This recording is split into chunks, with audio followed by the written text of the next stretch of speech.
Rokok ini aduh, tahu asal usul rokok nggak? Mau saya kasih tahu asal usul rokok? Dalam kitab Kasful Asrar, itu rokok itu berasal dari kencing iblis. Waktu iblis diusir dari sorga, stres iblis. Sampai dunia dia terkencing pertama kali. Di sorga nggak bisa kencing. Di sorga cuman berkeringat. Harum seperti kesturi. Buang air besar nggak ada di sorga, cuman sendawa. Dan harum lebih harum dari kesturi. Sempat buang air besar di sorga. Kalau mampet siapa yang nyedot WC-nya? Nggak ada di sana buang air besar. Begitu sampai dunia, disitulah iblis stres. Kencinglah dia pertama kali. Dari bekas kencingnya itu tumbuhlah sebatang pohon.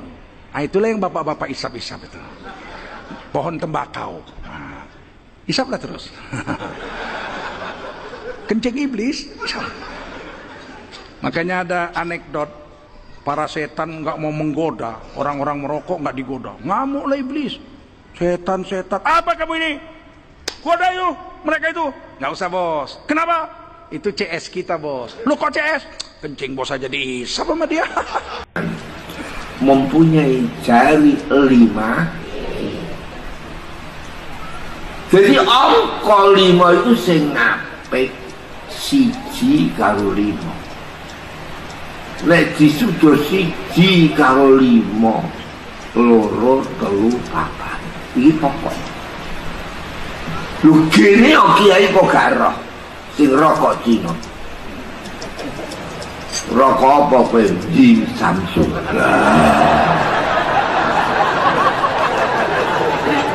Mosok ono kiai mulang tafsir iblis ora ngerti di Samsung.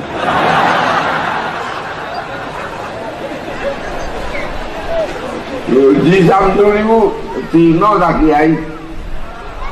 Lah ono kiai kenekaan Cina kok gak iso roh dunya. Buane kiai ku piye ngono ya. Mergo ora ngerti ji kuloro gitu nggih. Sambil su ji kale tiga. Lah wong Islam iki mlebu swarga nek roh 2, 3, 4. Kok karo Cina kok kalah kok. Jadi angka pokok iku angka pira? 2, 3, 4. Wale salat iku ana 2 subuh. Ana 3 maghrib. Ana 4 nisa.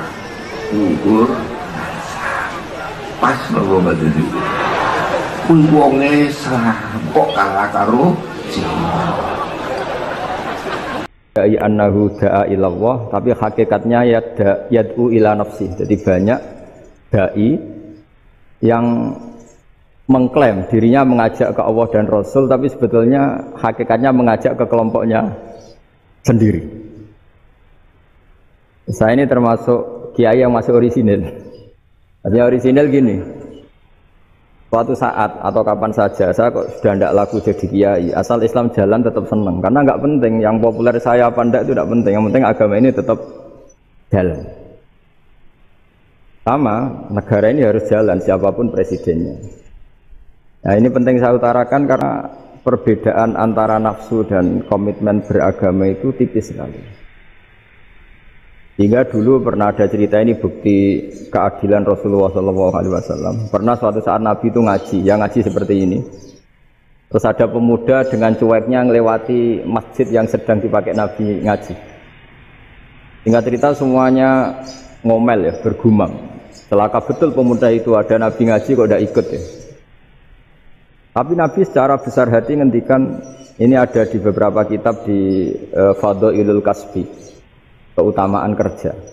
Kata Nabi, pemuda itu mau mencangkul di lahannya. Jika dia mencari nafkah untuk keluarganya, untuk kebaikannya, maka itu bagian dari ajaranku. Jadi Nabi berbesar hati bahwa kerja seperti itu bagian dari ajarannya. Jadi tidak harus datang ke majelis ngaji. Dan bisa saja yang sedang hadir itu ya orang yang hindari istrinya minta belanja dari ngaji terus bener dituntut belanja kan gitu.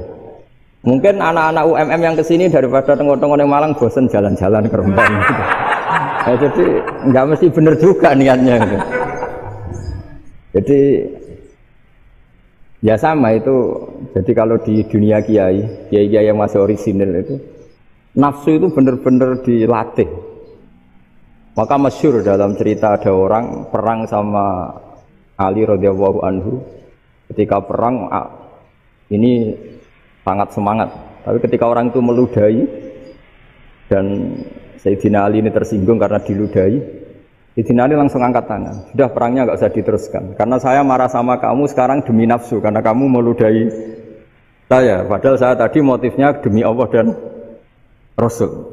Jadi sangat tipis bedanya kita emosi karena diri kita dan emosi karena Allah dan Rasul. Hingga ketika diludahin ini terus beliau mikir jangan-jangan perang saya karena saya diludahin. Nah yang hilang dari peradaban modern adalah Allah itu tidak begitu hadir di hati kita. Saya sering cerita di mana-mana teks hadis itu sebenarnya berbunyi gini, ini hadis sahih. Mangka na yu'minu billahi wal yaumil akhir fal yukrim jarohu. Ada yang fal yukrim jarohu dhaifahu, ada yang fal yakul khairan aw yasmut.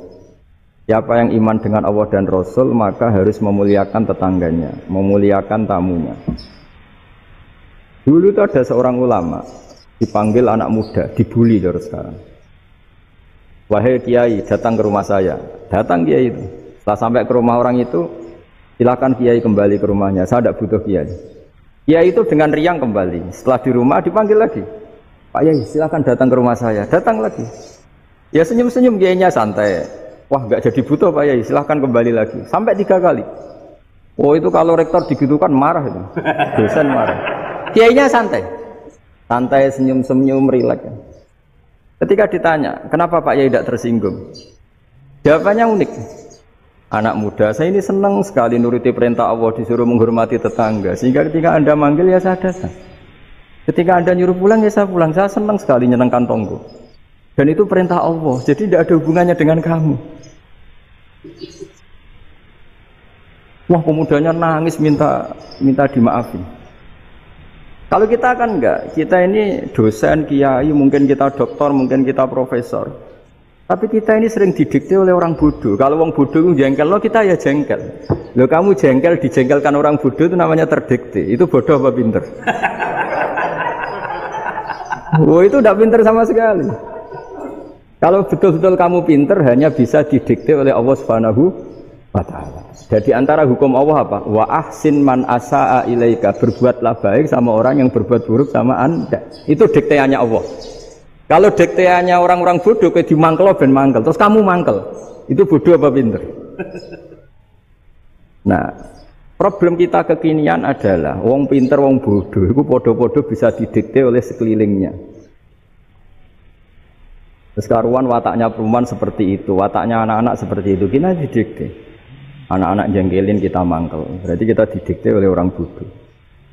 Makanya agama itu unik, kadang ngendikan wa ahsin man asa'a ilaika, kadang wasil man qata'aka, sambunglah orang yang memutus kamu. Karena dengan demikian kita hanya didikte oleh Allah Subhanahu wa Ta'ala, bukan didikte oleh hukum sosial. Cara Jawane nak ngapiki tangga sing apik akeh tunggale. Berbuat baik sama yang berbuat baik pada kita itu mbok orang fasik ya seperti itu, maling ya seperti itu, sama. Tapi kalau berbuat baik sama orang yang berbuat jelek sama kamu itu baru luar biasa. Dan memang teksnya hadis wa ahsin man asa'a ilaika, berbuat baiklah sama orang berbuat buruk sama kamu. Jadi nggak boleh orang didikte. Makanya ngaji di sini diantaranya saya akan cerita dalam sebuah hadis sahih, dalam hadis hasan yang diriwayatkan Imam Tirmidzi ada kalimat dari Rasulullah SAW. Dawe Nabi, la takunu imma'atan, taquluna in ahsanan nasu ahsanna wa in dzalamu dzalamna. Walakin watti'u anfusakum in ahsanan nasu an tuhsinu wa in asa'u alla tazlimu. Kamu jangan jadi orang yang mudah diombang-ambingkan oleh orang sekeliling kamu. Yaitu kamu mengatakan jika orang baik ke saya akan baik, jika orang buruk ke saya juga akan membalas buruk. Itu namanya Anda didikte. Tapi berkomitmenlah kamu akan berbuat baik meskipun orang lain berbuat buruk. Nah sekarang logika sosialnya begini. Kalau di Indonesia itu ada 1000 kiai, ada 1000 profesor yang ingin membenahi Indonesia. Rata-rata orang awam itu semau gue. Terus mereka mendikte kita. Perilakunya agak simpatik, perilakunya jengkelin. Terus 1000 profesor ini ikut jengkel. Itu kira-kira jadi solusi apa goblok bareng? Sama 1000 kiai ini ikut jengkel. Ini jadi solusi apa goblok bareng? Goblok bareng. Nah problem sekarang kita ini biasa didikte orang bodoh. Nah makanya ciri khas orang muslim itu kata Nabi mangkana yu'minu billahi wal yaumil akhir. Jadi baik tetangga karena perintahnya Allah dan Rasul. Pentingnya apa? Bedanya karena berbuat baik ini perintahnya Allah, mbok tonggo apik lah kita tetap apik karena perintahnya Allah dan Rasul. Begitu juga dengan hubungan dengan istri, dengan anak. Mbok bojomu lagi cerewet lah ya tetap apik. Karena dengan cara itu kita hanya tunduk kepada Allah dan Rasul. Tapi kalau kamu istri saya kalau baik ya saya baik, kalau enggak ya enggak. Berarti Anda didikte oleh perilakunya dia. Itu latihan, ya kalau dalam bahasa pondok latihan jadi wali itu yang paling berat itu. Nabi itu kalau sama orang munafik itu sabarnya Masya Allah. Padahal Nabi berso kalau orang itu orang munafik. Karena dengan cara seperti itu bahwa kebaikan Nabi pada seseorang itu atas perintahnya Allah dan Rasul, bukan atas nama servis. Kalau Nabi hanya baik kepada Abu Bakar, itu mungkin orang bilang wis adune wong Abu Bakar baik sama Nabi. Tapi kalau Nabi baik sama orang munafik, Abdullah bin Ubay bin Salul, itu kalau nggak perintahnya Allah dan Rasul itu nggak bisa. Nah, ini cobalah berlatih seperti itu sehingga kita tidak mudah didikte. Ya saya ulang lagi nggak mudah apa? Didikte. Maka di antara kebaikan Allah dan Rasul adalah bahkan orang dolim saja diberi jatah rahmat. Makanya tadi seperti mukadimah yang dibaca Pak Haris tadi, agama ini rahmatan lil alamin. Orang yang dolim saja dapat jatah apa? Rahmat, apalagi yang soleh. Nah kemudian yang perlu dicatat, kenapa kita menjadi enjoy dengan Islam? Islam itu adalah agama yang tidak didikte oleh materi. Jadi kalau Anda ingin makan enak, mungkin kalau pikiran kebanyakan orang, anak-anak muda yang milenial, yang gaul, ingin makan enak ya makan yang disukai. Misalnya sate atau bakso Malang atau apa. Kalau orang-orang yang jadi wali gak gitu cara berpikir. Ini yang masih orisinil. Ditanya, ini dunia baru kesulitan makanan, baru resesi. Cara makan enak gimana? Jawabannya lucu. Ya gampang, idamuhu alju. Idam itu lauk. Kalau kamu ingin makan lauknya paling enak apa? Alju. Kamu harus lapar banget. Sampai kalau puasa itu melihat tempe itu wah luar biasa. Tapi kalau kamu nggak puasa, air putih itu nggak menantang. Tapi kalau puasa, tempe, air putih itu menarik dan Anda tetap lahap. Apa? Karena lauk terbaik adalah alju, yaitu lapar. Nah tapi kita ini enggak, kita ini kayak orang bodoh. Kayak orang bodoh tadi, profesornya makan nyaman ya kalau sesuai selera. Nah itu kan sama dengan anak-anak ABG. Anak ABG itu makan lahap ya kalau yang disukai. Lalu bedanya apa ABG sama profesor? Kalau cara berpikir masih sama kan itu. Kiainya juga gitu. Kiai makan enak kalau yang disukai, kalau enggak. Lalu bedanya apa kiai sama orang awam? Orang awam juga gitu, makan lahap ya kalau yang disukai. Nah ternyata perilaku kita ini yang pintar sama yang bodoh sama mas. Kalau kamu ingin berkasta lebih baik, itu cara makan enak itu apa? Idamuhu al-ju'. Lauk terbaik adalah karena kita sangat lapar. Makanya masyhur dalam cerita-cerita tarikh sirah nabawiyah. Nabi diberi hadiah, beberapa hadiah. Di antaranya ada yang diterima, ada yang enggak. Termasuk yang dikembalikan itu dokter. Ada seorang raja memberi hadiah Nabi dokter Tobit. Itu sama Nabi dikembalikan. Karena dokter ini sudah lama kumpul Nabi itu nggak pernah sakit. Akhirnya dokter ini putus asa, ini nggak perlu diobatin. Ketika ditanya, kenapa ya Rasulullah engkau tidak pernah sakit?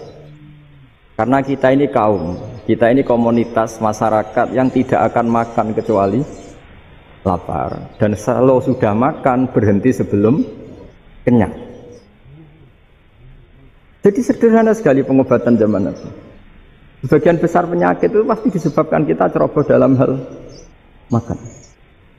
Sudah ngerti kalau durian masalah, kalau makan durian enggak kehitung gitu lah. Apalagi kalau gratisan itu tambah banyak gitu. Pola tidur juga gitu kata Nabi, dan kita tidak tidur kalau tidak sangat ngantuk. Nah, itu namanya orang-orang soleh yang sudah ada didikte materi. Kalau yang didikte materi kan bisa tidur nyenyak kalau kasurnya enak, AC gini-gini. Sebenarnya enggak, tidur enak itu ya kalau sangat ngantuk. Mbok di gudang, mbok di bis, kalau sangat ngantuk ya semuanya ya enak. Sama, mbok lapar, mbok hanya tempe, tapi kalau sangat itu ya enak. Nah ini ilmu yang mulai hilang, ilmu-ilmu yang mulai hilang. Nah, cara kita ini kan, saya ini punya bapak kiai, mbah kiai, punya guru yang sangat alim ya seorang kiai Memun. Itu dulu kita pengkaji ilmu, itu tidak pernah tahu bedanya NU dan Muhammadiyah. Karena dulu Mbah Darwis itu, Kiai Dahlan itu, dulu ngajinya bersama Mbah Hasyim ketika di Indonesia yang ngaji Mbah Soleh Darat. Mbah Soleh Darat itu dulu ngajinya sama buyut saya ke-6, namanya Mbah Soleh Asnawi di Kudus. Mbah Soleh Darat itu dulu alim-alimnya orang Jawa ya Mbah Soleh Darat, Soleh bin Umar. Tempatnya di Semarang, tapi beliau itu sebenarnya orang Jepara yang dekat Kudus. Setelah di Mekah, Mbah Hasyim ini mondoknya ya, mulazimnya ke Syekh Mahfud Termas. Tapi sesekali ke Syekh Khotib Minangkabau. Nah yang Mbah Ahmad Dahlan lebih sering ke Syekh Khotib Minangkabau, sesekali ke Mbah Mahfud. Singkat cerita, karena Syekh Khotib Minangkabau sudah modern ya, terlibat organisasi dunia. Pas itu beliau pengagum Muhammad Abduh, pengagum Rasid Ridho. Sehingga bawaannya Mbah Dahlan itu lebih pergerakan karena beliau lebih ngidolakan Syekh Khotib. Nah Syekh Khotib sendiri sebenarnya orang Minangkabau. Jadi beliau namanya Muhammad saja sebenarnya. Jadi menantunya orang Arab. Oh itu dicibir mertuanya ini karena punya mantu orang Jawa, orang ndak Arab. Singkat cerita terus si mertuanya bilang gini, kamu jangan pernah bilang kalau orang Arab itu mansa kanal Arab, orang yang bertempat di Arab. Walakin man takallama bi arabiyyin fasihin, tapi orang bisa ngomong Arab secara fasih. Singkat cerita, kalau kamu tidak percaya, nanti suatu saat menantu saya kalau Jumatan, tidak usah kamu kasih tahu, langsung suruh jadi khotib. Tidak usah kamu kasih tahu, sarannya tidak usah kamu kasih tahu. Kalau sekarang kan enggak. Kalau dosen mau jadi khotib kan mengumpulkan materi dulu. Lucunya di antara materinya itu dari TV, makanya jadi ribet kan khutbah sekarang. Kalau musim corona ya akan ngomong corona, musim apa yang ngomong apa. Jadi lagi-lagi didikte oleh media. Sebenarnya kalau ngomong kan sesuai kebutuhan umat, ini obatnya apa. Tapi enggak sesuai trending topik, itu kan kayak anak-anak gaul. Ini dokter kok gitu kan aneh. Singkat cerita si khotib ini enggak dikasih tahu, saya Muhammad tadi enggak dikasih tahu, langsung disuruh khutbah. Fatakallama bikalamin fasihin. Dia ngomong fasih sekali. Bahkan ngalah-ngalahi fasihnya orang Arab asli. Semenjak itu beliau dapat gelar Al-Khotib, orang yang cakap berpidato berkhutbah. Hanya terus desa Khotib Al-Minangkabau. Jadi orang Indonesia itu luar biasa. Dulu yang namanya orang Indonesia di Arab Saudi itu dihormati sekali, karena yang ke sana itu pasti ulama. Sudah alim di Indonesia ke sana, termasuk Mbah Ahmad Dahlan, Mbah Hasyim dulu karena sama-sama muridnya Mbah Soleh Darat. Lama-lama yang ke sana itu TKI TKW itu ya mulai agak dibully. Dulu Syekh Nawawi di antara ijtihad yang dihormati itu beliau mengkritik nyuwun sewu orang yang kan orang biasanya normalnya kan muji orang mati syahid. Hebat orang mati syahid itu hebat gini. Oke, kita sepakat orang mati syahid itu hebat. Tapi kata Imam Nawawi dengan syarat niatnya itu li'ila'i kalimatillah dan itu bawaan takdir. Saya ulang lagi, itu bawaan takdir, harus mati di medan perang. Tapi tidak boleh seseorang ini niat perang tapi niatnya supaya syahid. Karena kalau begitu berarti dia berniat supaya menjadi maktulal kafir, orang yang dibunuh orang kafir. Kedua, dengan dia mati berarti pasukan Islam berkurang. Berarti dia ingin pasukan berkurang, hanya ambisinya dia ingin langsung ke surga. Misalnya pasukan orang Islam itu 10, orang kafir 10. Kalau kamu ingin syahid berarti mati 1 kan, tinggal 9 kan. Lah kalau yang seperti itu 10 kan mati semua. Gara-gara ingin syahid, akhirnya perang rapati tenanan, benang mati, benang mlebu swarga. Kata Senawawi, ya enggak. Kalau kamu perang sama orang kafir, ya niat menang. Dengan niat menang ini, kamu ingin li'ilai kalimatillah. Tapi kalau kamu ingin syahid, berarti kamu menuruti keinginan nafsu kamu yang cepat masuk surga. Itu orang Arab kagumnya bukan main. Karena di mana-mana orang itu dinilai dari niatnya. Paham ini ya? Tapi perang loh ya, dalam kondisi perang, bukan teroris. Perang itu artinya orang kafir yang ingin bunuh kita, itu perang namanya apa? Dulu orang cerita syahid itu hanya pokoknya syahid itu hebat, pokoknya syahid itu hebat. Syahid di medan perang itu hebat, pokoknya syahid di medan perang hebat. Tapi ketika Senawawi memberi penjelasan ilmiah, jika kamu perang ingin cepat mati, ingin cepat syahid, artinya ini untuk pemenuhan diri kamu, karena kamu bayangkan langsung masuk surga. Kamu lupa bahwa dengan kamu dibunuh, kekuatan Islam berkurang. Akhirnya beliau memberi penjelasan. Syahid itu bagus, itu sebagai takdir. Hanya takdir itu kita perang yang ingin menang, tapi takdirnya mati. Jangan dibalik. Oleh perang rapati tenanan, benang mati, namun lebu. Itu yang pertama, termasuk ulama yang pertama memberi penjelasan itu Syekh Nawawi. Akhirnya melahirkan kekaguman yang luar biasa dengan tafsir Munirnya. Terus beliau itu orang yang rileks kalau menjelaskan ilmu. Ini juga guru-gurunya Mbah Hasim, Mbah Guru sama Mbah Hasim sama Mbah Ahmad Dahlan Syekh Nawawi. Jadi dulu yang alim di Arab itu ada Syekh Nawawi, ada Syekh Khotib Minangkabau, ada Syekh Bakir Jogja, ada Syekh Mahfud Termas. Itu orang Indonesia banyak sekali yang alim. Bahkan diantaranya yang dikagumi Al-Azhar itu juga orang Indonesia, nama Syekh Abdul Manan, itu mbahnya Syekh Mahfud Termas. Itu pertama ada duta besar Indonesia di Mesir, itu termasuk barokahnya Mbak Abdul Manan tadi, itu juga orang Indonesia. Jadi pemahaman ulama Indonesia itu khas, termasuk ketika memaknai apa? Syahid. Ketika memaknai apa? Syahid. Itu unik. Ketika Senawawi diuji dulu itu yang namanya ulama diuji dulu oleh 100 ulama. Jadi dulu ya ada kompetisi. Imam Bukhari diakui jadi ahli hadis itu diuji oleh mi'atu muhaddisin, 100 orang ahli hadis. Sanad dibolak-balik, matanya dibolak-balik, tapi beliau tetap bisa mengembalikan proporsi sanad itu. Senawawi pernah diuji gini. Ayul afdol al ulama awe salatin. Keren mana ulama sama raja atau sama orang-orang kaya, sama penguasa? Ya keren ulama. Dibully sama orang. Tapi setahu saya banyak ulama yang antri di rumahnya raja, tapi saya tidak tahu melihat raja antri di rumahnya ulama. Ya kan kebanyakan kan mungkin ustadz atau kiai yang antri ngajukan proposal kan enggak. Nah, kalau raja kan enggak pati itu, malah enggak usah antri, kiainya sudah nyambut sebelum datang. Jawabannya lucu Senawawi itu, dan yang tanya itu langsung diam. Ya karena ulama itu tahu fungsinya uang, sehingga cara nyari sampai seperti itu. Sementara raja-raja itu tidak tahu fungsinya ilmu, makanya tidak pernah sowan ulama. Sehingga jadi ya dianggap enteng saja. Ulama kan tahu fungsinya uang, tahu untuk pondok, tahu masjid. Sementara raja tidak tahu fungsinya ilmu. Jadi itu khas Jawa ya. Khas Jawa, khas Indonesia. Apa-apa yang menurut orang banyak dengan tanda kutip itu buruk atau baik, itu orang Jawa menafsirkan itu gampang saja. Hingga semenjak itu Jawa itu dipandang betul. Saya punya kitab namanya Qadayal Haji wal Umrah. Itu terbitan Hayatul Ulya Arab Saudi, milik Wahabi. Itu diantara fatwa yang dipakai untuk solusi muskilatul haji, problem-problem haji kekinian. Itu fatwanya syekh-syekh yang dari Indonesia, termasuk Syekh Khotib Minangkabau, Syekh Nawawi Banten, Syekh Bakir Nur Jogja. Misalnya begini, dalam fatwa-fatwa yang menyulitkan kita ya, sampai sekarang jadi perdebatan.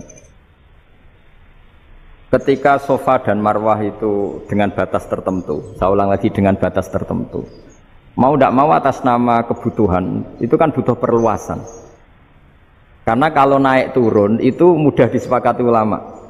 Jadi misalnya gini ya, saya punya tanah seluas ini. Pasti orang akan mengatakan sampai bawah ya tanah saya, sampai atas tanah saya. Itu mujma' alaih, itu disepakati. Jika Nabi ngendikan al-Ka'bah min tuhumil ardi ilas sama Ka'batun. Ka'bah sampai ujung bumi sampai ke aras semuanya Ka'bah. Hingga tidak ada perdebatan ulama ketika Masjid Haram di tingkat, kemudian yang di atas sholat. Tetap dia menghadap Ka'bah. Tidak harus diluk melihat di bawah, enggak.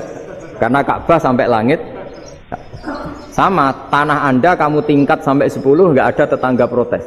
Karena bawah sampai atas tanah Anda. Tapi kalau diperluas,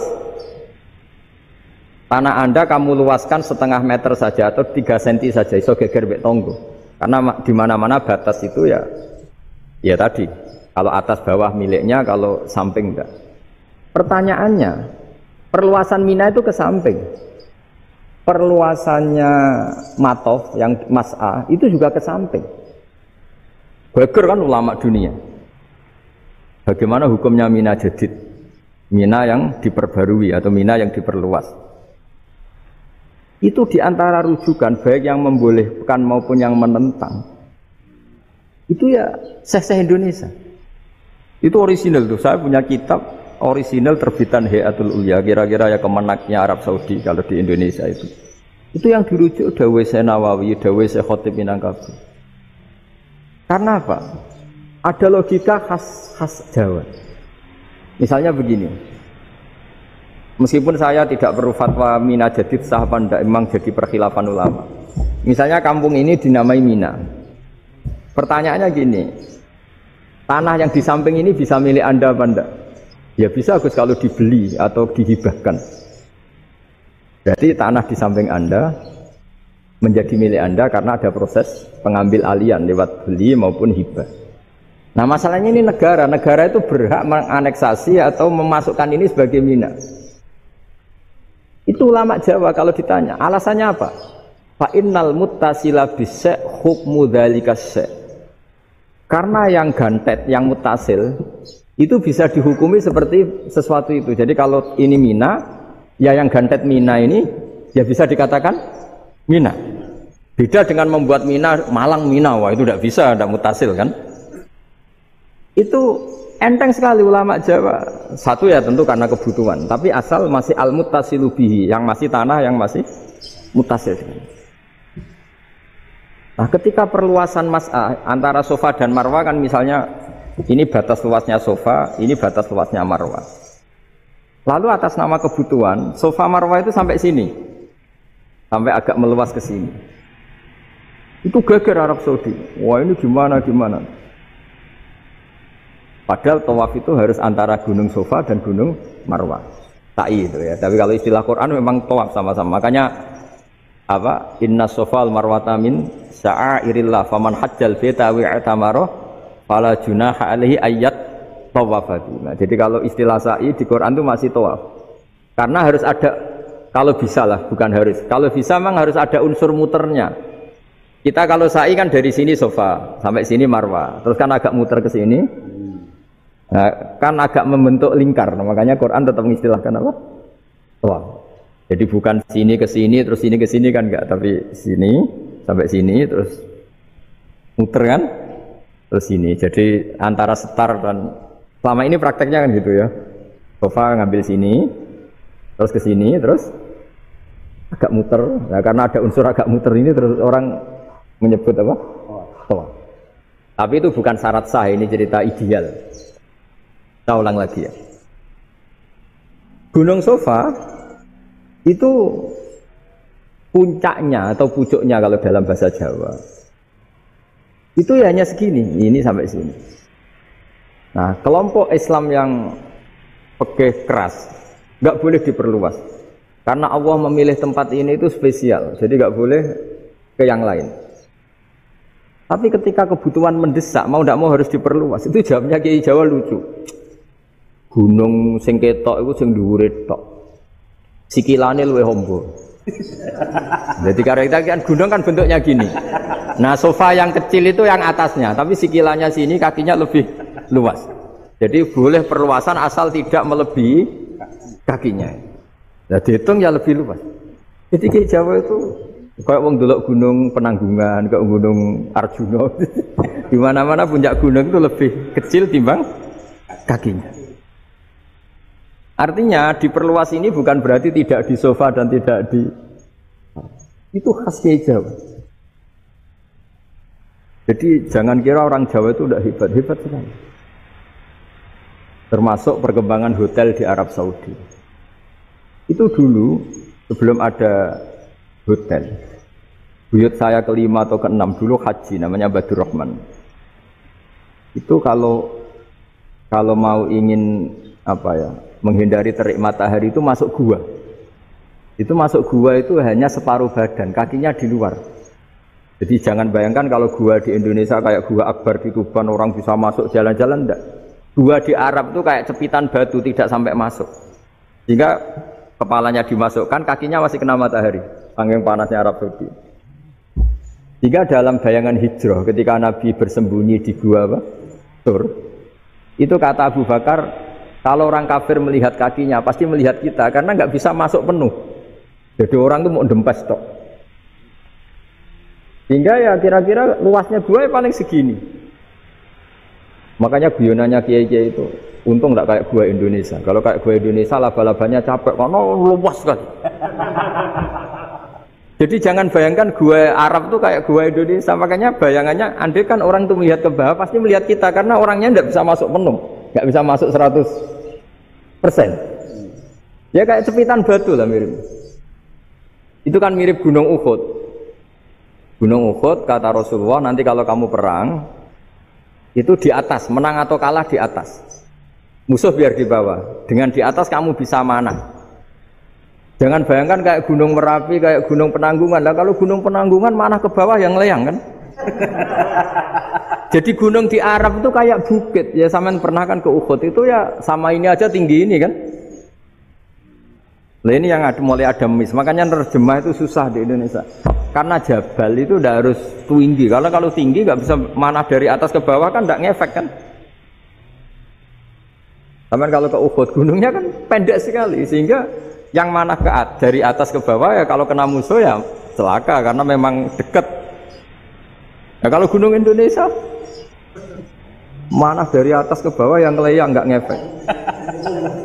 Nah itu susahnya nerjemah bahasa Arab ke kita. Jadi transkrip itu nggak gampang karena ada pengertian yang beda. Kita kalau bilang gunung itu tinggi sekali. Sampai banyak mahasiswa tersesat ya saking tingginya. Kalau orang naik Uhud nggak akan tersesat, wong ketok dari bawah gitu.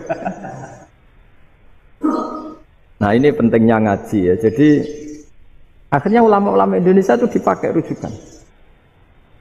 Jadi mulai Mbah Hasyim, Mbah Ahmad Dahlan sampai era buyut-buyut itu masih orang alim. Lama-lama yang di Indonesia ini orang-orang yang bodoh. Sehingga kalau orang Jawa kalau ke sana dibully, ya Jawa tak kuluh kaya. Orang Jawa itu penggaweannya itu makan ular. Karena belut itu kalau di kamus itu persis ular. Dulu itu kan kamus tidak full color. Gara-gara gak full color, gambar belut sama ular itu sama. Belut itu belut sama ular kalau nggak full color gambarnya sama apa enggak? Sama. Terus orang Jawa itu kan masih banyak yang makan bajing itu apa? Ketupai itu. Bajing kalau digambar tidak full color sama dengan tikus. Gambar yang tidak warna hitam putih. Ya, kita ini dibully pemakan tikus dan pemakan ular. Karena belut itu persis ular kalau digambar yang tidak full color. Sampai datang Syekhona Khalil, datang ulama. Ngarang kitab ya judulnya Al-Belut. Karena enggak terima bangsanya dinyak makan apa? Ular. Terus dikarang. Wal belut hayawanun bakhriyun, terus ya isu fi kadza wa kadza. Itu beda dengan al-hayyah. Itu diterangkan. Mulai bisa nerima. Terus sistem hotel juga gitu. Sampai tanyakan dalam sejarah dulu orang Sedayu ada namanya Syekh Mukhtar. Syekh Mukhtar bukan bikin rumah besar yang siapapun orang Indonesia haji itu nempat di sana. Nah ini yang menginspirasi akhirnya ada hotel. Dulu Syekh Mukhtar hanya menyediakan untuk hujat-hujat Indonesia. Lama-lama jadi hotel. Tidak mau saya mau cerita. Kata Mbah Mun sering cerita.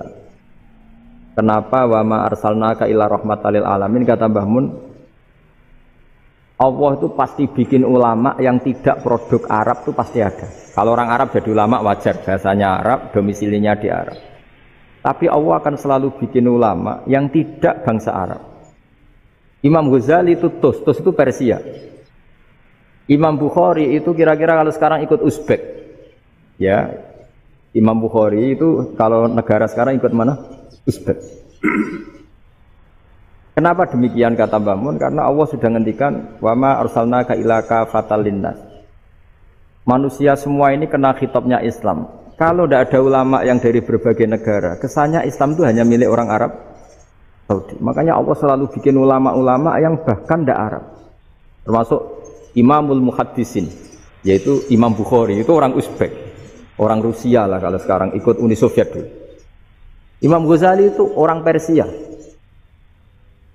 Syekh Nawawi itu orang Banten.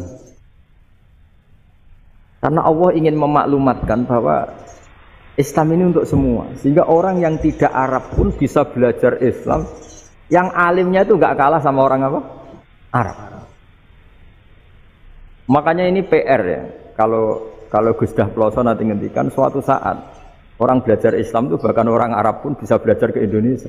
Kalau orang Indonesia bisa alim betul kayak dulu. Sekarang banyak liga antar ulama. Itu orang Indonesia pasti masuk. Ulama-ulama top dunia. Itu pasti orang Indonesia banyak yang masuk.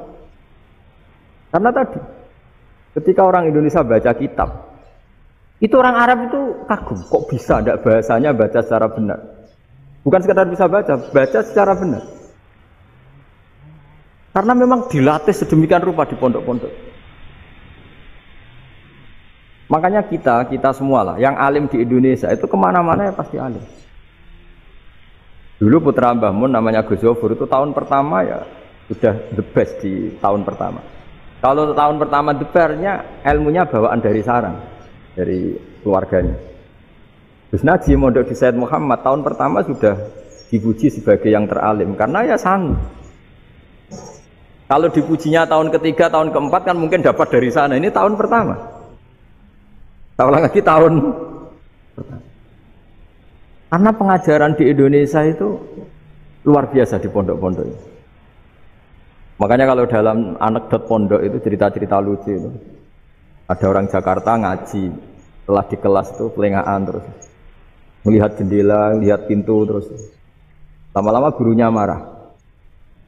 Kamu diajarin kok enggak punya sopan. Melihat pintu terus enggak memperhatikan guru ya. Anak Betawinya jawabnya lucu. Habis Pak Guru bohong. Kenapa ya? Pak Guru bilang Ja'a Zaidun, Zaid datang. Tak lihat enggak ada yang datang. Setelah itu contoh nasab kan ro'a itu Zaidan. Saya melihat Zaid. Saya enggak melihat Zaid.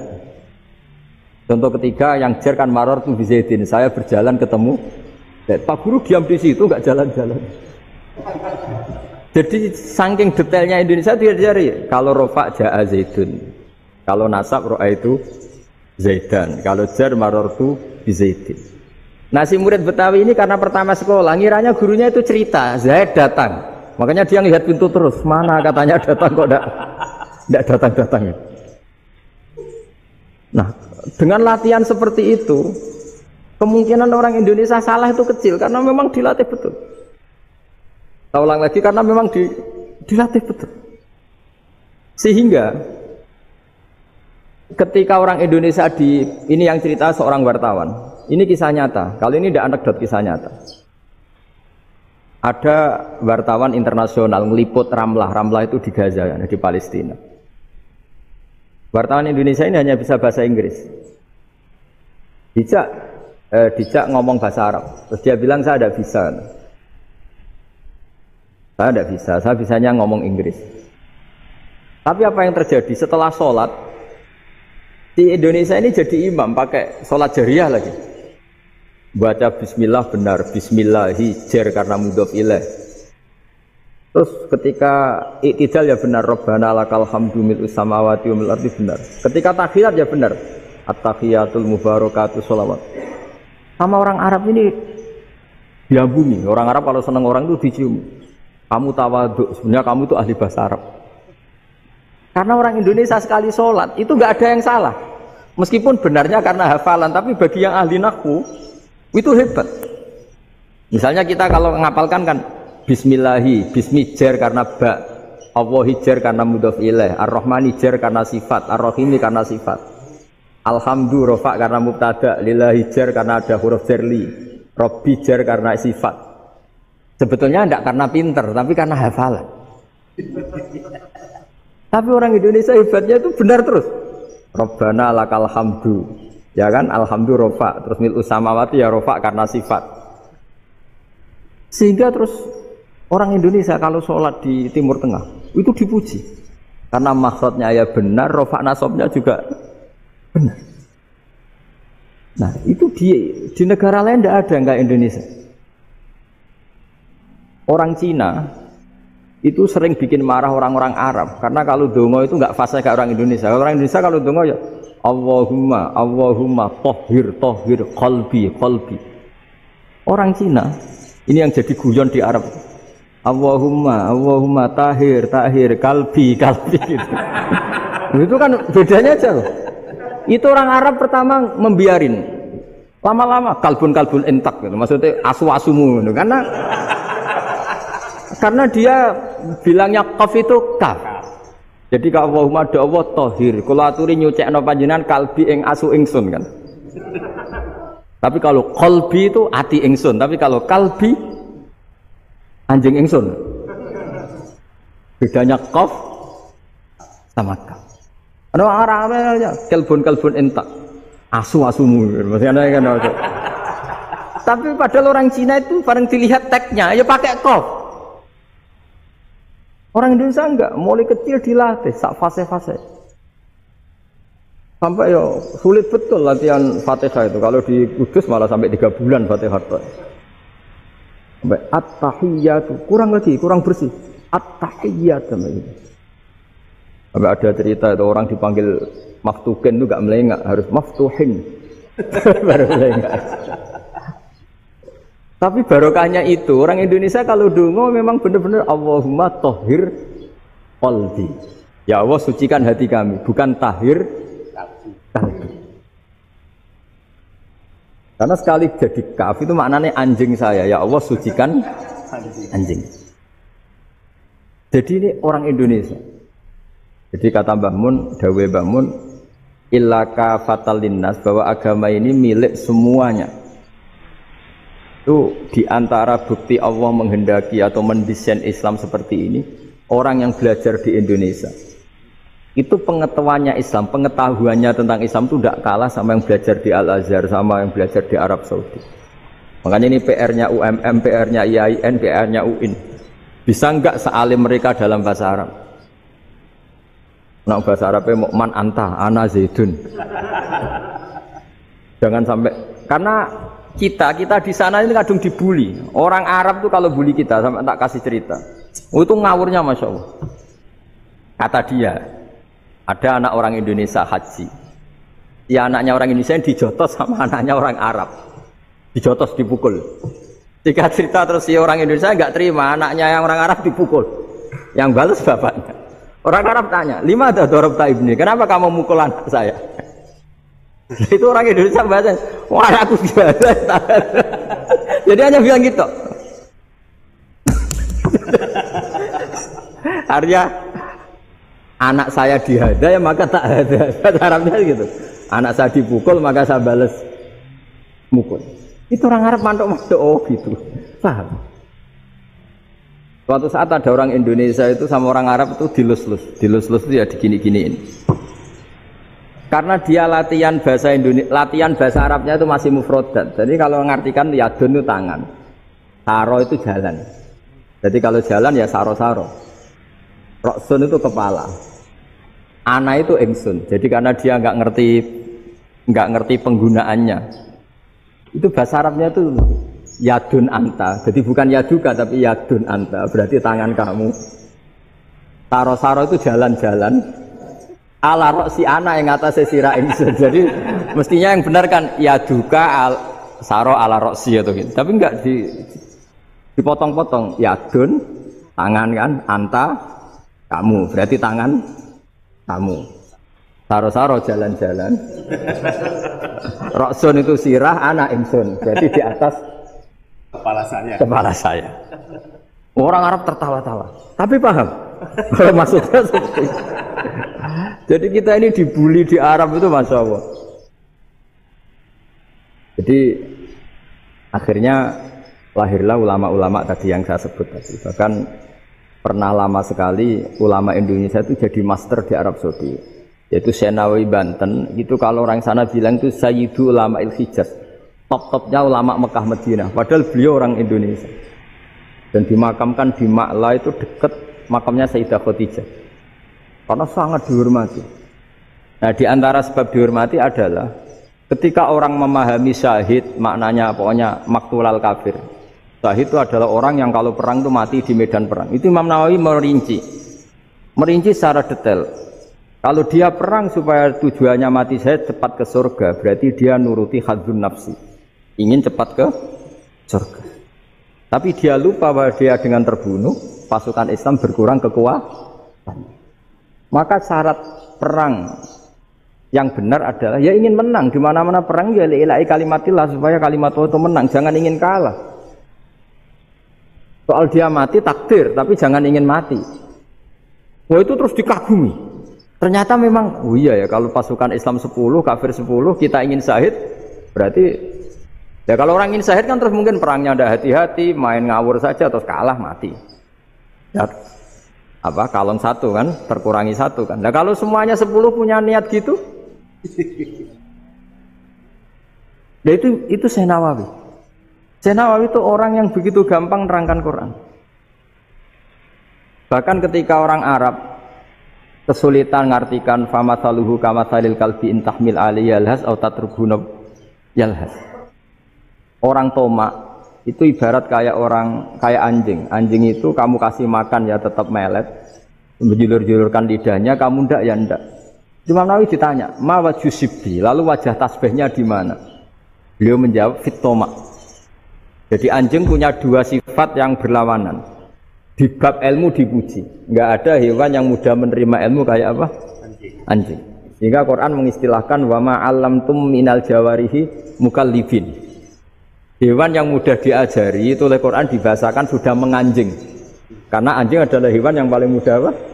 Diajarin. Itu diakui oleh Quran wa ma 'allamtum minal jawarihi mukallibin. Tapi dia punya sifat yang sangat buruk sekali, yaitu enggak pernah puas.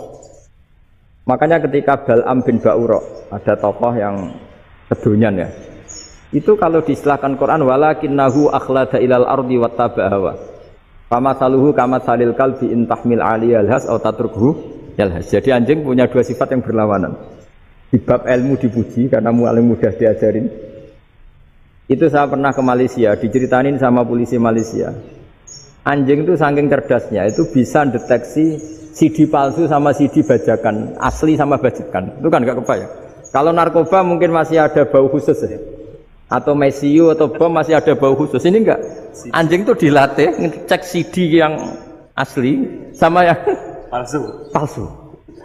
Oh itu kebablas itu pinternya itu. Itu harganya itu 1 miliar lebih. Paling mahal. Jadi mungkin bisa deteksi ini dosen betul apa abal-abal itu bisa. Itu kiai betul apa kiai pesanan itu mungkin bisa. Itu saya punya kitab namanya Al-Hayawanul Kubro. Itu cerita prestasi-prestasi hewan. Itu yang berkuras-kuras sampai berjilid-jilid. Itu ya cerita anjing. Gak ada hewan sebaik anjing. Di bab itu ya, di bab sampai ya tadi. Ada anjing yang sangat loyal sama majikannya. Loyalnya Masya Allah, sopannya Masya Allah. Anjing itu mbok lama berbakti sama sampean, nggak mau tidur di ruang tidurnya sampean, dia tetap tidur di luar. Orang Jawa nggak ngelama. Suatu saat si raja ini minum, wisata minum. Pas mau minum diterjang sama anjingnya sampai tumpah. Kecewanya raja ini itu karena selama ini anjingnya sopan sekali. Sekedar ganggu di ruangannya nggak pernah, malah ini mau minum minuman yang disukai diterjang anjingnya tumpah. Marah kan anjingnya di mana? Ternyata apa? Minuman itu anjing ini tahu kalau minuman itu beracun, diracuni oleh musuhnya. Itu saking hebatnya anjing sampai ketika ngawal rajanya itu tidak sekedar ada penjahat atau maling. Bahkan trik-trik kayak minumannya diracun oleh orang lain itu anjingnya tahu. Jika pas mau diminum diterjang sampai terus supaya nggak keminum.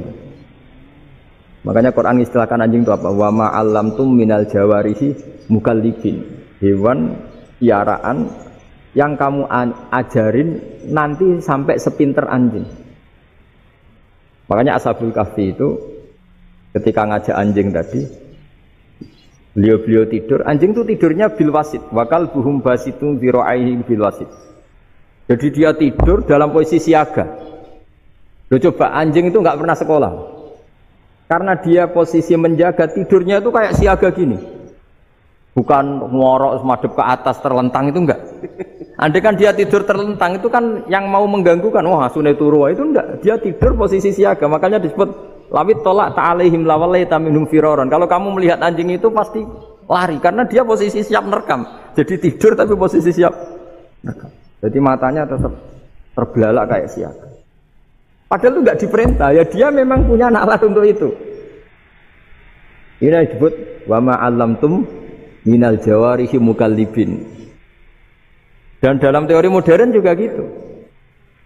Tapi dalam hukum Islam yang dianut mazhab Syafi'i itu anjing tetap najis.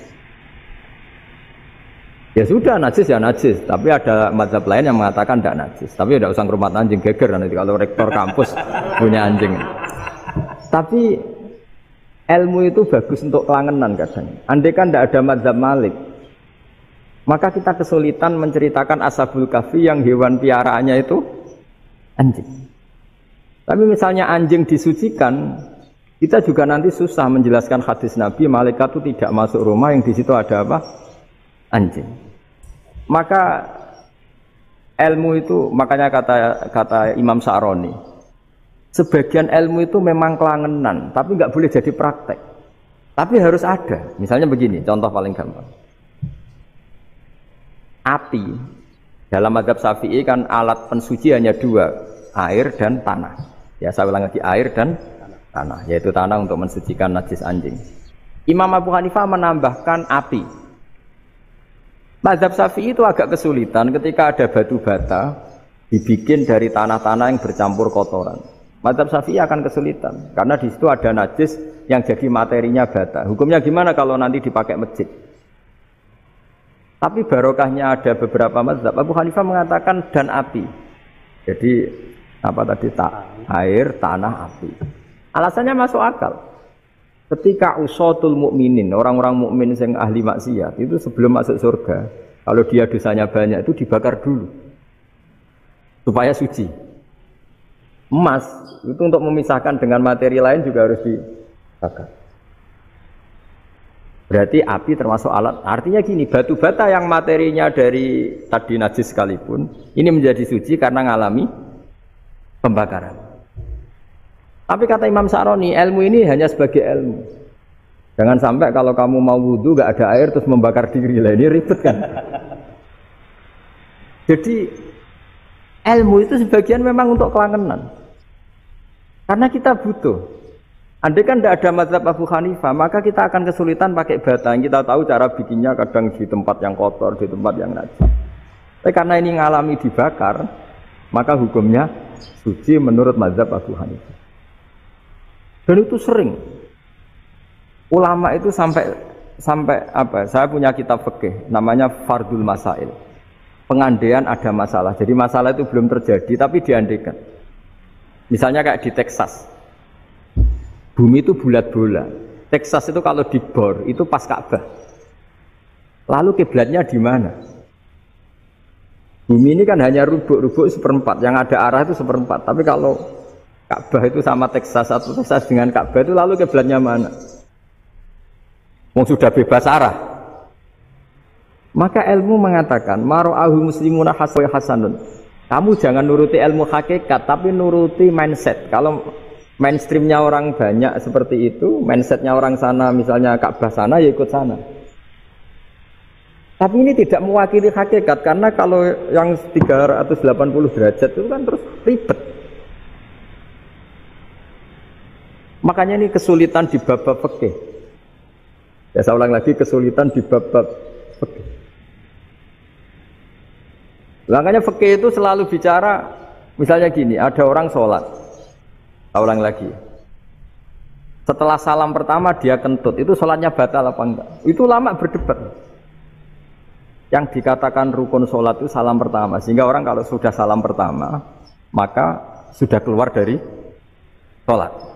Maka kalau kentut enggak apa-apa, wong yang keluar dari sholat itu salam pertama. Tapi lalu pertanyaannya, kenapa Nabi salam 2 kali? Lalu yang kedua gunanya apa?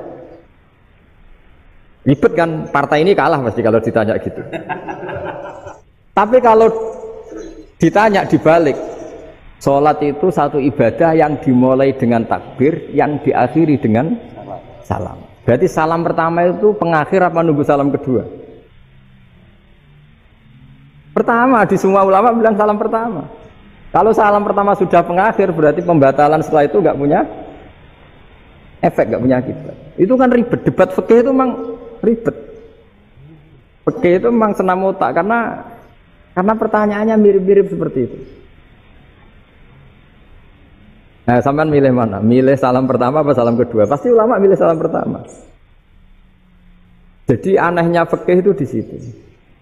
Misalnya orang mati, takbir itu berapa kali? 4 kali. Andai kan takbir 5 kali itu batal apa enggak? Satu ulama mengatakan 5 kali itu batal. Karena rukunnya sholat jenazah itu takbir 4 kali. Berhubung ini rukun, kalau nambahi ke 5, berarti menambahkan rukun. Kayak kamu sholat, rukuk 2 kali kan batal. Sujud 3 kali, batal. Karena menambahkan apa? Rukun. Berarti kalau takbir 5 kali, batal. Tapi pertanyaannya, takbir itu adalah wiridan biasa. Sehingga kalau ditambahkan, nggak punya akibat, batal. Jadi perdebatan ulama itu kadang ya lucu. Kayak kemarin Pak Haris pas pertama bertamu ke sini mau ngundang saya, tak ceritain. Dulu sholat jenazah itu pasti mayit di depan. Karena lazimnya sholat jenazah itu mayit di depan. Tapi mulai dulu ulama sudah berpendapat, andai kan jenazahnya di belakang pun tetap sah. Fa innal janazah laisat bi imamin. Karena jenazah itu tidak imam. Kenapa harus di depan? Oh, tidak imam kok harus di depan. Itu mulai dulu. Sehingga ketika Arab Saudi pernah mengalami tragedi, ada orang yang dibungkus kayak mayit, ternyata senjata. Setelah di dekat Ka'bah dipakai. Dulu tragedi tahun berapa itu? Pokoknya pernah ada tragedi itu. Semenjak itu Arab Saudi kalau ada orang mati tetap di kamar mayit, terus ada sholat jenazah. Padahal mayitnya di belakang yang jamaah. Jadi meskipun kita tidak akan bikin ajaran baru jenazah di belakang, ya tidak keren, kasihan kan. Tetap biasanya di depan ya di depan. Tapi meskipun jenazah ini di depan, kita tetap berpendapat, andai kan di belakang tetap sah, tapi nggak usah dipraktekkan. Nah, pentingnya ilmu ini begini. Saya misalnya di Rembang, boleh nggak nyolati ghaib jenazah yang di Surabaya? Boleh kan? Padahal yang kita sholati di belakang. Jadi ilmu itu penting. Cocok tidak cocok, nama ilmu itu penting. Terus ada gini lagi pertanyaan di fikih. Memang saya sengaja akan ngaji fikih. Kalau ngaji intelektualitas orang Muhammadiyah juara lah. Tapi ini ngaji fikih. Ada orang sarungnya itu pas sampai lutut. Kalau berdiri lututnya tertutup. Tapi nanti kalau ruko agak jengking lututnya terbuka. Itu batalnya nunggu ruko apa mulai takbir sudah batal? Padahal pasti nanti batal kalau ruko ini. Itu ada ulama yang mengatakan, ya batalnya nunggu ruko. Bagaimanapun terjadinya pembatalan waktu ruko. Ada ulama mengatakan yang enggak mulai awal sudah tidak sah itu, karena pasti ngalami. Nah, pertanyaan-pertanyaan seperti itu penting karena lalu Allah menilai apa? Ya nilai niatnya. Misalnya gini, kalau contoh itu mungkin Anda tidak tertarik, tapi contoh begini. Kita mau operasi jam 10 siang. Kita tahu kalau nanti 10 siang akan divonis medis harus makan karena mau berobat. Malamnya itu kalau kamu orang soleh, bayangkan kamu orang soleh. Kalau tidak orang soleh kan tidak punya komitmen. Kamu milih niat puasa, apa enggak jam 10 mesti mokak menisan raposo. Kamu orang soleh. Kalau kamu orang soleh pasti milih puasa karena ini Ramadan. Meskipun nanti jam 10 pasti disuruh batal sama dokter. Setidaknya kita berpikir gini, nak mati jam itu paling enggak ditulis saya sebagai orang yang puasa. Jadi perasaannya orang soleh itu beda. Kalau orang kok sampean barang menisan raposo kok ya mesti. Sampean tidak pernah berpikir bahwa Puasa mulai fajar sampai jam 10 itu luar biasa. Bisa saja kita mati jam 7, bisa saja mati jam 6. Kan ditulis Allah sebagai orang yang berkomitmen terhadap puasa. Terus ada kemungkinan kecil, lala jam 10 itu dokternya sakit atau nggak jadi ke sana. Berarti kamu kan nggak jadi buka. Kan ya mungkin juga. Sama yang tadi. Delala sebelum ruko ono wong sing nyarongi sampean. Jika sholatnya normal, kamu tidak menemukan pakaian yang pas, jebule pas setelah ruko, mau ruko, ono wong kata, wah sholatnya kira bener disarongi. Itu agama. Jadi agama itu dimulai dari mana coba? Dimulai dari niat, dari komitmen. Nah sekarang kelirunya kenapa ada garis keras? Agama itu dimulai dari keinginan ideal. Itu yang mulai itu ada orang-orang garis keras. Agama ini enggak, agama ini dimulai dari niat. Sampai ada kaidah agama la yudroku kulluh, la yudroku kulluh. Kalau tidak bisa ideal jangan ditinggalkan sama sekali. Tapi orang enggak, sekarang bayangkan Islam itu ideal. Pemimpinnya ya soleh, masyarakatnya soleh, enggak ada maksiat, enggak ada apa. Nan apa ilmu? Kalau secara ilmu mulai dulu ya ada orang dolim, ada orang soleh. Nabi kurang baiknya. Di angkatan itu ya ada orang munafik. Jika ulama itu sudah berpendapat ideal itu yang zaman Nabi saja ada orang apa? Munafik. Itu ilmu. Kalau nuruti kelangenan inginnya dunia ya steril, enggak ada maksiat, enggak ada. Dan agama itu diciptakan Allah itu memang unik. Kalau Nabi misalnya, Nabi Musa itu sing rumat Fir'aun. Ketika Nabi Muhammad lahir sing ribet manitia ini Abu Lahab. Orang dosen UMF. Coba. Karena Allah ingin memaklumatkan ke kita bahwa agama ini akan hidup di kondisi apapun. Asia, istrinya Fir'aun itu termasuk mukminah yang dipuji Quran. Padahal dia bukan istrinya pengurus NU atau pengurus Muhammadiyah, istrinya Fir'aun. Tapi itu pelajaran bagi kita bahwa orang-orang baik itu tidak harus di lingkungan yang baik. Masjid paling makmur itu kadang di dunia mungkin ya jangan bakas Mekah Medina itu karuan. Mungkin di antara masjid yang makmur justru yang di Kanada, di Amerika mungkin. Karena merasa minoritas itu perpustakaannya ada, kajiannya ada. Tapi banyak masjid di daerah pesantren yang malah sepi. Karena kiainya tahu jamaah di masjid itu wajib. Itu ada daerah pesantren, saya ulang lagi ada daerah pesantren. Dikon pengajian, monggo nekani pengajian, maca selawat ning omah ganjaran padha wae. Ribet kan? Mau dibantah itu benar, mau dibiarin merusak tatanan. Jadi saya mohon sekali ya, jadi ilmu itu diperbandingkan supaya perbedaan-perbedaan itu biasa. Dulu Imam Malik itu punya murid namanya Imam Syafi'i. Itu dalam banyak hal. Itu perbedaannya tajam sekali. Ya saya ulang lagi, dalam banyak hal itu perbedaannya tajam sekali. Misalnya begini. Ini terakhir percontohan saya fikih, nanti dikaji sendiri. Ada seorang A'rabi, Ja'a A'rabiyun. Ini di hadis sahih diulang-ulang di semua Al-Kutubus Sittah ada peristiwa ini. Ja'a A'rabiyun ila Rasulillah sallallahu alaihi wasallam faqala ya Rasulullah ahlaktu. Qala wa ma ahlakaka? Qala wa qatu imraati fi nahari Ramadan. Ya Rasulullah, saya ini orang yang rusak. Kenapa? Saya ini hubungan intim sama istri saya ketika masih siang Ramadan. Singkat cerita orang ini dihukum berat sama Nabi. Hukumannya adalah karena dia membatalkan puasa ketika dengan hubungan intim. Sama Nabi dihukum, kamu harus merdekakan budak. Wah, tidak mampu ya Rasulullah, saya tidak punya budak. Jadi ini bukti bahwa agama ini sangat sosial sehingga sebagian kafaroh harus memerdekakan budak. Kamu kalau gitu puasa 2 bulan. Yang baru puasa 2 hari aja kecelakaan malah disuruh puasa 2 bulan. Ya sudah kamu ngasih makan 60 orang miskin. Saya ini orang paling miskin. Kok jadi sudah miskin agak hiper lah orangnya. Poso-poso kok gitu. Itu kata ulama, kalau orang Jawa gak mungkin makanannya tempe mendoan, gak mungkin itu. Di Jawa itu nggak mungkin lah, ada orang batal puasa karena hubungan intim. Ke istrinya nggak cantik, cerewet, sang lanang mangane mendoan, itu tidak mungkin, kecelakaan itu tidak mungkin. Tidak mungkin itu. Tapi kalau Arab mungkin karena makanannya apa? Daging. Singkat cerita, terus pertanyaannya gini, Kalau batal biasa itu kan bayarnya puasa 1 hari. Tapi kalau batal pakai hubungan intim, pakai jima kalau dalam bahasa fikih, itu kafarohnya berat, yaitu merdekakan budak atau puasa 2 bulan berturut-turut. Pertanyaannya gini, jima istri itu boleh loh tidak zina. Jima istri itu boleh loh tidak zina. Itu kan hukumannya berat. Nah terus Imam Malik berpikir kalau gitu tidak harus jima dong. Poso-poso, ora ana uzur, ora ana apa terus nyate. Besok mangan bakso. Tanpa ada alasan syar'i.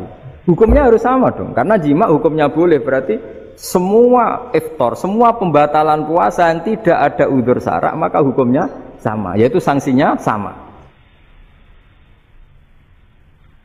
Masuk akal enggak? Masuk akal dalam mazhab Imam Malik. Dalam mazhab Syafi'i enggak. Mulai dulu jima itu beda. Kayak mertamu nih gone wong. Mangan itu oleh, tapi nak nggo bojomu mbok jima niku wis nemen ngawure lah. Tetep beda. Dari Imam Syafi'i pokoknya beda, jima sama makan itu beda. Lah ya terus setelah itu terus ada pertanyaan. Bagaimana kalau makan dulu baru jima? Ribet kan? Makanya itu sampai dibabkan Kitabul Khilafil Fiqhi, bab merekayasa fikih. Makanya itu perdebatannya orang Hanafi sama Imam Syafi'i juga sama. Ada orang jam segini lapar sekali, kalau langsung makan kan kena sanksi. Ya pergi aja dulu, pura-pura ngaji ke Gus Bah gitu. Nanti kan jadi musafir kan? Wah itu sudah boleh itu kan musafir. Padahal enggak. Memang dia pergi itu karena supaya bisa makan. Mau enggak kepikiran ngaji kok tahu-tahu ingin ngaji. Mumpung Ramadan nah. Nah makanya dibabkan, apakah boleh merekayasa fikih? Tapi fikih bisa apa coba? Dengan status kamu musafir, ya memang boleh iftar, boleh berbuka. Nah itu terjadi terus perdebatan ulama menyangkut fikih. Karena memang masalah furu'iyah. Jika termasuk perdebatan kita dalam perilaku, misalnya adat orang NU kalau habis salam itu menghadap ke kiblat, karena arah terbaik itu kiblat. Tapi sebagian orang Muhammadiyah atau mungkin semuanya menghadap ke makmum. Itu memang teks hadisnya itu kita yang meneliti hadis itu semua syarah itu berdebat. Nabi memuji kiblat itu arah terbaik, oke. Tapi di bab itu Nabi itu aqbala alaina, menghadap ke kita. Lalu pertanyaannya, kenapa menghadap ke kita? Ada mengatakan karena Nabi memang punya tradisi kadang ngendikan. Ya tentu dulu istilahnya tidak kultum, nggak ada istilah itu dulu, 7 menit itu nggak ada. Tapi ada ulama yang analisis begini, termasuk kitab Fathul Bari. Nabi itu tokoh sentral, taruh lagi Nabi itu tokoh sentral. Ini kata kitab Fathul Bari, bukan kata saya. Nah orang-orang yang imamu kaumi, orang-orang yang jadi imam di daerah masing-masing, tetap kalau sholat itu ikut Nabi.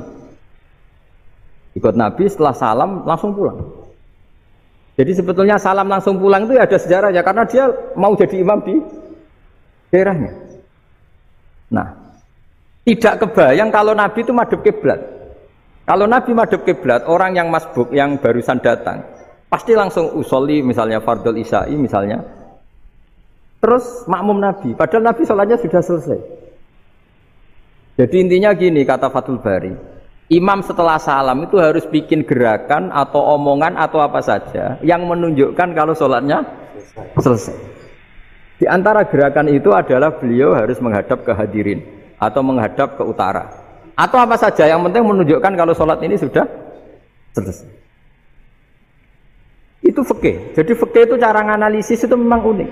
Karena kalau Nabi tetap seperti itu, posisi pancet seperti itu, maka orang yang baru datang mengira Nabi masih sholat. Nah, pertanyaannya kalau mereka sudah takbir, malah sholatnya tidak sah. Kenapa tidak sah? Menggantungkan sholat atau mengikatkan sholatnya dengan orang yang sudah tidak sholat. Jadi menjadikan orang yang nggak sholat sebagai imamnya kan nggak boleh. Maka Nabi harus memaklumatkan dengan gerakan itu bahwa beliau sudah tidak sholat. Karena orang datang dari berbagai daerah. Jadi nganalisis fikih, fiqhul hadis namanya. Boleh setan jadi wong sing ngaramno rokok nak darani rokok iku. Boleh setan. Uyoe setan wong yoe kapan ora ero. Lah nek jare sing halal rokok sono-ono iku hadis maudhu. Ana setan kok nguyuh bareng. Serwepot kiai-kiai. Mergo dua kelompok besar. Sing ngalalo rokok ya kiai top. Mbah Makhrus Ali ku ya rokokan kabeh ya wong alim-alim top ya akeh sing rokokan.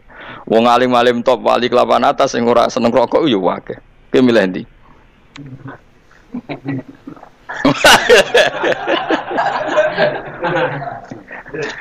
Aku jeeling dhisik kono wali terkenal men rokokan. Walhasil kiai sing wali sing ra rokok iku ngenyek. Mun-mun eling pangeran kok ngebal ngebuli pangeran. Nak wong eling pangeran kan yakin pangeran iku istilahno ning ngarepe. Aku ora muni ning ngarepe istilahno ning ngarepe. Kaya wong nak salat ora oleh ngidu ning ngarep. Dawe Nabi bi fa inna wa qibala wajhi idza sallam. Ka Allah ning ngarep ketika wong saiki mbok kebal kebuli. Singkat cerita wali sing rokok iku krungu. Jabe nak Allah laisa bimakan, Allah ora duwe tempat. Dadi ora kena kebulane rokokku. Wali kok bantah-bantah. Ya melati awalnya sapi makan, utawa, ono ya. Ya tapi yang jelas itu rokok lah iso dipuji dalam konteks iso dipuji. Ya mau ono wong itu rokok terus. Dikandani itu nak rokok terus mati. Ke rokok itu membunuhmu.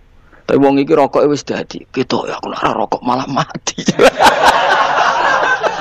Berkos mendarah, mendaging oh. Mati loro diinfus iku bareng bojone metu, bolak-balik bojoku penting. Iku bojone nunggu rawani meneh tenan, bareng bojone metu infusan. Ngongkon santri pertama terus mentok. Lah nek sing jenis iki kan. Lan kula kenangan kula terbaik di dunia tau diparani ki tuwek wis mati lah. Jelas wis mati tuwek. Mbok saiki bojo urip ora jelas ngomong wis tuwek. Wong ora pati kiai kula ya ora pati kenal. Mau takok ngene tok, pas MUI ngaramno rokok dhisik. Gus MUI ngaramno rokok. Gus kula pokoke sakniki takok jenengan, sekali jenengan muni haram koyo MUI kula tak ora rokok. Tapi kula tak cerita, terus cerita, kula niku kiai, Gus kiai tuwa desa. Ono tambane tuwa desa melarat. Dekne nyifati awake tuwa desa melarat. Nggih, Mbah, wis pun ketara, Mbah.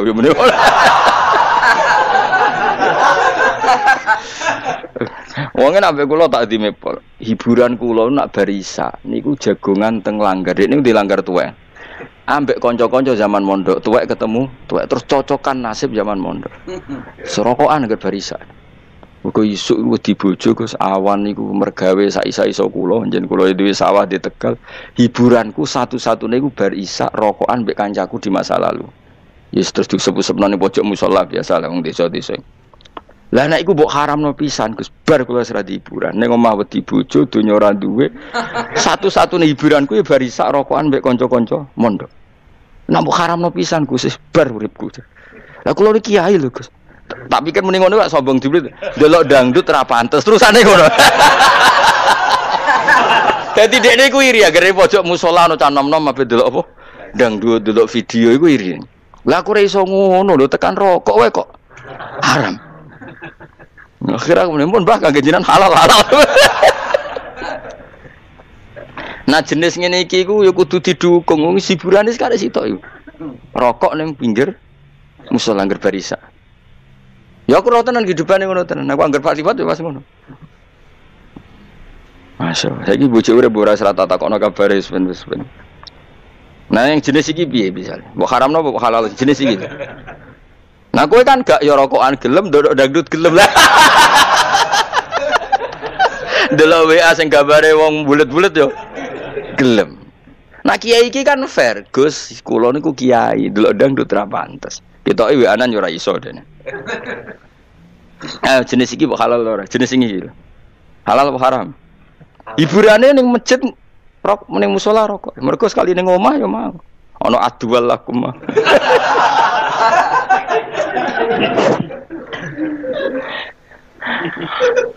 Semata wong tenan. Piye ki misale dadi kiai posisimu kaya aku, terus dipamiti ngono ki. Dekne luwih percaya aku timbang MUI, model adat. Adat kiai kampung kan ngoten, masyarakat itu kan lucu, cek MUI, cek PBNU, cek PP Muhammadiyah fatwa wae kan mandi kiai ini sing mulang. Nah adat napa? Nggih, wae daerah Rembang ya mesti apa dawuh Mbah Mun kok. Wong sing derek toreko Habib Lutfi ya apa dawuh. Ya jal MUI mbek Habib Lutfi bagi sing derek toreko mandi di. Lutfi, wong santrine Mbah Mun, MUI mbek Mbah Mun mandi. Mandi Mbah Mun. Ning Ning Gunung Kidul ya ana satu kampung sing luwih mandi ruhid timbang MUI. Tapi sayangnya mau sak kampung iku ora genep. Ya mesti ono kalau tradisi masyarakat kan ngono. MUI cek PBNU iku menang apa? Menang gini.